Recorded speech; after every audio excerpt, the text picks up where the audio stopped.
اس مشاعرے میں بطور مہمانان خصوصی تشریف رکھے ہوئے ضلع کے تمام معزز افسران، محترم پریدرشی جی، اے ڈی ایم صاحب، دیگر ہمارے محترم راکیش طوفان صاحب، اس مشاعرے سے جڑے ہوئے تمام اعلیٰ افسران، اس مشاعرے کے کنوینر بھائی ندیم اختر صاحب جو اتر پردیش اردو اکیڈمی کے سدسیہ ہونے کے ساتھ ساتھ ایک زندہ دل انسان ہے، اور ان کے ساتھ محترم شرف صاحب ایڈوکیٹ کو میں اس کے لیے خاص طور پر مبارکباد پیش کرتا ہوں۔ مشاعرے کی محفل ہے، بات یہاں سے شروع کرنا چاہتا ہوں کہ زندگی دی ہے تو جینے کا ہنر بھی دینا، زندگی دی ہے تو جینے کا ہنر بھی دینا، پاؤں بخشے ہیں تو توفیق سفر بھی دینا، زندگی دی ہے تو جینے کا ہنر بھی دینا، پاؤں بخشے ہیں تو توفیق سفر بھی دینا۔ گفتگو تو نے سکھائی تھی کہ میں گونگا تھا، اب میں بولوں گا تو باتوں میں اثر بھی دینا۔ گفتگو تو نے سکھائی تھی کہ میں گونگا تھا، اب میں بولوں گا تو باتوں میں اثر بھی دینا۔ خدا بندہ میں تیرے نام سے آغاز کرتا ہوں، تیرا بندہ ہوں، تیری رحمتوں پر ناز کرتا ہوں۔ خدا بندہ میں تیرے نام سے آغاز کرتا ہوں، تیرا بندہ ہوں، تیری رحمتوں پر ناز کرتا ہوں۔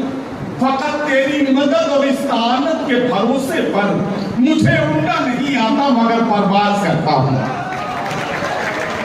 فقط تیری مدد اور استعانت کے بھروسے پر مجھے اڑنا نہیں آتا مگر پرواز کرتا ہوں۔ حضرات گرامی، یہ مشاعرے کی محفل ہے، اس کا مطلب یہ ہے کہ آج یہاں چند گھنٹے ہم لوگ ایک دوسرے کے کاندھے سے کاندھا ملا کر جو ایک دوسرے کے قریب بیٹھے ہیں، تو آج تمام تر جو سماج کی ناہمواریاں ہیں ان سے باہر نکل کر صرف اور صرف دلوں کو قریب لانے کی بات کی جائے گی۔ آج کی رات ان چند گھنٹوں کے سفر میں ہمیں صرف محبتوں کی بات کرنی ہے۔ ویسے بھی ہمارا ماننا یہ ہے کہ چراغوں کے سفر میں دبدبا ہو آرزیوں کا تو پھر انجام ظلمت کے سوا کچھ بھی نہیں ہے۔ یہ دنیا نفرتوں کی آخری اسٹیج میں ہے، علاج اس کا محبت کے سوا کچھ بھی نہیں ہے۔ یہ دنیا نفرتوں کی آخری اسٹیج میں ہے، علاج اس کا محبت کے سوا کچھ بھی نہیں ہے۔ اور محترم راکیش طوفان صاحب، پریدرشی جی اور ہمارے تمام افسران، میں آپ سب کو شریک کرتا ہوں، یہ دعویٰ ہم صرف کہنے کے لیے نہیں کہتے ہیں، یہاں سے وہاں تک، ادھر سے ادھر تک سارے لوگوں کو شریک کر کے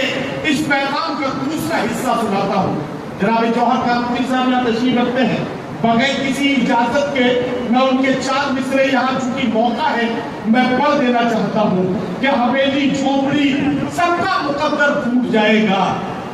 اگر یہ ساتھ ہندو مسلموں کا چھوٹ جائے گا۔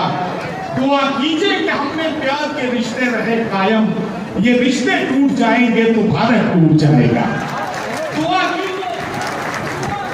کہ ہم میں پیار کے رشتے رہے قائم، یہ رشتے ٹوٹ جائیں گے تو بھارت ٹوٹ جائے گا۔ یہی کوشش ہے آج کی رات ہماری کہ ہم اور آپ مل جل کر ایک دوسرے کو محبتوں کے ساتھ وہ پیغام پہنچائیں جس کی آج بہت ضرورت ہے۔ میں بڑی ذمہ داری کے ساتھ ایک بات عرض کرتا ہوں، ہندوستان میں رہوں یا ہندوستان کی سرحدوں کے باہر، جہاں بھی مشاہدے میں ہوتا ہوں ایک بات ضرور کہتا ہوں، بڑی آسانی سے قومی یکجہتی پر بڑی بڑی تقریریں کی جاتی ہیں، قومی یکجہتی کی ترکیب کوئی نہیں بتاتا۔ اردو کا ایک چھوٹا سا طالب علم آپ کی خدمت میں قومی یکجہتی کی ایک ترکیب بتانا چاہتا ہے۔ اگر میں اپنی کوشش میں کامیاب ہوا ہوں تو آپ کی دعاؤں کا طالب ہوں، اور وہ ترکیب یہ ہے، اپنے آپ کو غور سے دیکھیے اور سوچئے اگر آپ رام پرساد بسمل ہیں